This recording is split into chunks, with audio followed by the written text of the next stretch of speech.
ಹಾಗಾದ್ರೆ ಈಗಿನ ಆಧುನಿಕ ಎಷ್ಟು ವೇಗವಾಗಿ ಬೆಳಿತಿದ್ಯೋ ಅದೇ ರೀತಿ ಒಂದಷ್ಟು ಫ್ರಾಡ್ ಕೆಲಸಗಳು ಕೂಡ ಜಾಸ್ತಿ ಆಗ್ತಿದೆ.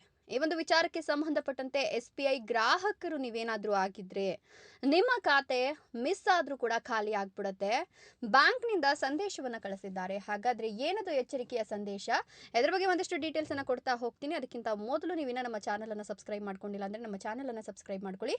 ಹಾಗೆ ಪಕ್ಕದಲ್ಲಿ ಬರ್ತಕ್ಕಂಥ ಬೆಲ್ ಐಕಾನ್ ಮೇಲೆ ಮರಿದೆ ಕ್ಲಿಕ್ ಮಾಡ್ಕೊಳ್ಳಿ. ಹೌದು, ವಂಚಕರು ಗ್ರಾಹಕರ ನೋಂದಾಯಿತ ಮೊಬೈಲ್ ಸಂಖ್ಯೆಯನ್ನು ಬದಲಾಯಿಸಲು ಮತ್ತು ಅವರ ಸಂಖ್ಯೆಗೆ ಬ್ಯಾಂಕ್ ಅಕೌಂಟ್ ಅನ್ನ ಲಿಂಕ್ ಮಾಡಲಿಕ್ಕೆ ಪ್ರಯತ್ನವನ್ನ ಮಾಡ್ತಿದ್ದಾರೆ ಅನ್ನೋ ಒಂದು ಸಂದೇಶವನ್ನ ಇದೀಗ SBI ತನ್ನ ಗ್ರಾಹಕರಿಗೆ ಎಚ್ಚರಿಕೆಯನ್ನ ನೀಡಿದೆ. ಹೌದು, ನಿಮ್ಮ PPO ಅಂದ್ರೆ ಪಿಂಚಣಿ ಪಾವತಿ ಆದೇಶ ಪರಿಶೀಲನೆ ಬಾಕಿ ಇದ್ರೆ ಅಥವಾ ಪ್ರಕ್ರಿಯೆಯನ್ನ ತ್ವರಿತಗೊಳಿಸಲು ತಕ್ಷಣ ಮಾಹಿತಿಯನ್ನು ಒದಗಿಸಿ ಅಂತ ವಂಚಕರು ಗ್ರಾಹಕರಿಗೆ ಕರೆ ಮಾಡ್ತಾರೆ ಅಥವಾ SMS ಅನ್ನು ಕಳಿಸ್ತಾರೆ. ಕೆಲವೊಮ್ಮೆ ಮಾಹಿತಿಯನ್ನು ತಕ್ಷಣ ಒದಗಿಸದಿದ್ರೆ ನಿಮ್ಮ ಪಿಂಚಣಿಯನ್ನ ನಿಲ್ಲಿಸಲಾಗುತ್ತೆ ಅಂತ ಬೆದರಿಕೆ ಹಾಕ್ತಾರೆ. ಅದೇ ರೀತಿಯ ವಂಚನೆ ಕರೆಗಳಿಗೆ ಗ್ರಾಹಕರು ಎಚ್ಚರಿಕೆಯಿಂದ ಉತ್ತರಿಸಬೇಕು ಅಂತ ಸ್ಟೇಟ್ ಬ್ಯಾಂಕ್ ಆಫ್ ಇಂಡಿಯಾ ಹೇಳಿದೆ. ಹೌದು, ನಿಮ್ಮ ವೈಯಕ್ತಿಕ ಅಥವಾ ಹಣಕಾಸಿನ ಮಾಹಿತಿನ ಯಾರೊಂದಿಗೂ ಕೂಡ ಹಂಚ್ಕೊಳ್ಳೋಕೆ ಹೋಗಬೇಡಿ. ಬ್ಯಾಂಕಿಂಗ್ ಅಪ್ಲಿಕೇಶನ್ಗಳನ್ನು ಗೂಗಲ್ ಪ್ಲೇ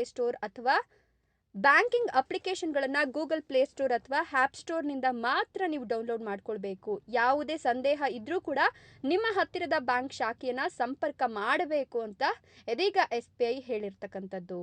ಇನ್ನು ನೀವು 1600 ಇಂದ ಕರೆ ಪ್ರಾರಂಭವಾದರೆ ಅದು ನಿಜವಾದ ಮತ್ತು ಸುರಕ್ಷಿತವಾದ ಕರೆ ಅಂತ ಬ್ಯಾಂಕ್ ಹೇಳಿದ್ದು.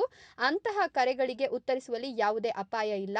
ಆದರೆ ಬೇರೆ ನಂಬರ್ಗಳಿಂದ ಏನಾದರೂ ಕರೆ ಬಂತು ಅಂದರೆ ನೀವು ಹುಷಾರಾಗಿರಿ, ಸುರಕ್ಷಿತವಾಗಿರಿ ಅಂತ ಹೇಳಲಾಗ್ತದೆ.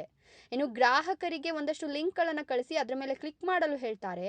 ಬಳಕೆದಾರರ ಹೆಸರು, ಪಾಸ್ವರ್ಡ್, ATM ಪಿನ್ ಮತ್ತು OTP ಅಂತಹ ವೈಯಕ್ತಿಕ ಮಾಹಿತಿಯನ್ನು ಹೊರತೆಗಲಿಕ್ಕೆ ಅವರು ಪ್ರಯತ್ನವನ್ನು ಮಾಡಿ ಕೊನೆಗೆ ನಿಮ್ಮ ಅಕೌಂಟನ್ನು ಖಾಲಿ ಮಾಡಿಬಿಡ್ತಾರೆ. ಹೀಗಾಗಿ ಹುಷಾರಾಗಿರಿ ಅಂತ SBI ತನ್ನ ಗ್ರಾಹಕರಿಗೆ ಎಚ್ಚರಿಕೆಯನ್ನು ಕೊಟ್ಟಿದೆ. ಇದರ ಬಗ್ಗೆ ನಿಮ್ಮ ಅನಿಸಿಕೆ ಅಭಿಪ್ರಾಯಗಳನ್ನು ಕಮೆಂಟ್ ಮಾಡಿ. ವಿಡಿಯೋ ಇಷ್ಟ ಆದರೆ ಲೈಕ್ ಕೊಟ್ಟು ಶೇರ್ ಮಾಡಿ. ತಪ್ಪದೆ ನಮ್ಮ ಚಾನಲನ್ನು ಸಬ್ಸ್ಕ್ರೈಬ್ ಮಾಡ್ಕೊಳ್ಳಿ. Thank you.